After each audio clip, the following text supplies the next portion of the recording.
रामगंज गांव में हड़कंप मचा हुआ था। गांव की उस नदी में जहां पर सिर्फ औरतों को जाने की इजाजत थी, उस नदी में एक लड़की जिसका नाम सपना था, उसकी तैरती हुई लाश मिली थी। मुखिया रामदीन समेत गांव के कई लोग नदी के पास खड़े थे। सबके चेहरे पर उदासी के साथ साथ एक प्रश्न चिन्ह भी था, और वो प्रश्न था कि सपना ने आत्महत्या की है या उसे मारा गया है। सपना के पिताजी और माँ का तो रो रो कर बुरा हाल था।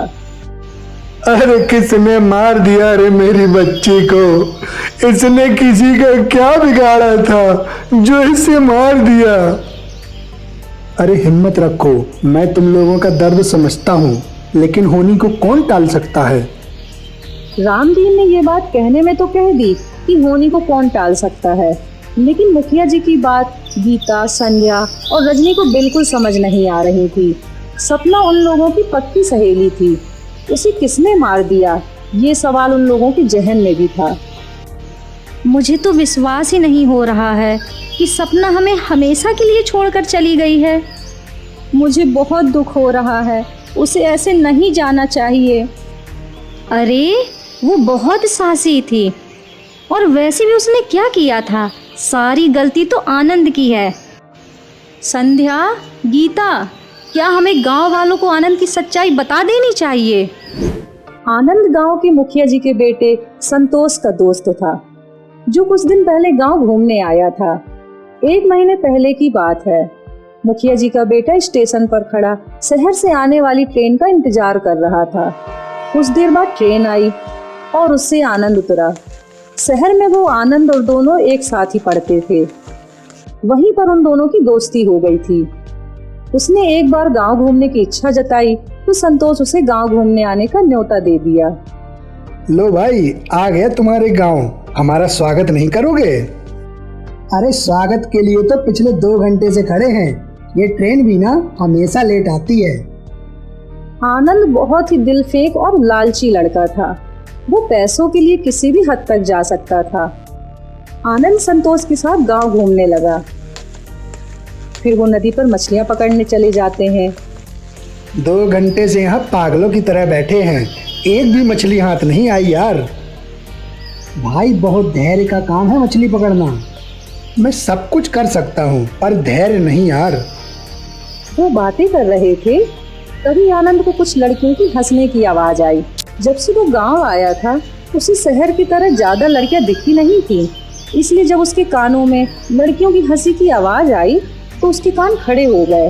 वो पीछे मुड़कर देखने लगा और उनको देखकर उसका मुंह खुला का खुला रह गया। उत्तरी, इतनी सारी मछलियाँ, वो भी नदी के बाहर। नदी के बाहर मछलियाँ? ये तो क्या कह रहा है? वो मुड़कर देखता है और आनंद को घूरते हुए कहता है, अबे मरवाएगा क्या? तू ऐसे मत घूर लड़कियों को। लड़कियां घूरने के लिए होती हैं, वैसे इतनी सारी लड़कियां कहाँ जा रही हैं? नहाने। संतोष की ऐसा कहते ही आनंद की आंखों में एक शैतानी चमक आ गई और उसने चौंकते हुए पूछा, क्या नहाने? हाँ भाई नहाने, लेकिन तू नहाने के नाम पर इतना चौंक क्यों गया? शहर में लड़कियां नहाती नहीं है क्या? अरे चौंक मत यार, शहर में लड़कियां नहाती तो हैं, लेकिन इस तरह ग्रुप में नहाने नहीं जाती। ये गांव है, यहाँ ऐसे ही जाती हैं। लड़कियों के लिए एक नदी फिक्स है और वहाँ किसी को भी जाने की इजाज़त नहीं है। आनंद की शैतानी दिमाग में संतोष की ये बातें सुनकर कुछ ख्याल आने लगे। भाई कभी ले चलना वहाँ, हम भी तो देखें ऐसा अद्भुत नज़ारा जहाँ एक साथ कई लड़कियाँ नहाती हों। अबे पागल हो गया क्या? अभी तो बोला ना कि वहाँ लड़कियों के अलावा कोई नहीं जा सकता। आनंद की बातों को सुनकर संतोष चिढ़ गया और उसने आनंद से कहा, देख आनंद, दोस्ती अपनी जगह है, लेकिन हमारे गांव के नियमों को तोड़ने की कोई सपने में भी नहीं सोच सकता। फिर एक दिन मौका पाकर आनंद लड़कियों के पीछे पीछे उस नदी तक चला गया। वहाँ वो एक पेड़ की ओट में छिप जाता है और उन्हें नहाते देखने लगा।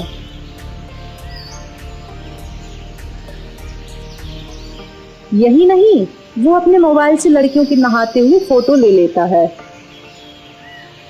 एक दिन की बात है, शाम को उसकी नजर सपना पर पड़ी और वो उसका पीछा करने लगा। सुनसान जगह देखकर उसने उसका रास्ता रोक लिया।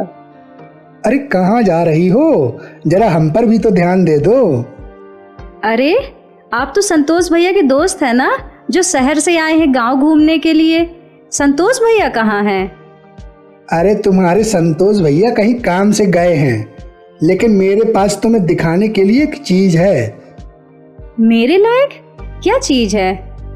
उसके बाद आनंद ने सपना को वो फोटो दिखा दिया। उसे देखकर सपना का चेहरा पीला पड़ गया। ये सब क्या है? अरे इस फोटो में तुम कितनी सुंदर लग रही हो। आप तो बहुत ही बेशर्म हैं। मैं अभी आपकी शिकायत पूरे गांव में करती हूँ। अरे इससे क्या होगा, तू ही बदनाम होगी। मैं डरने वाली नहीं।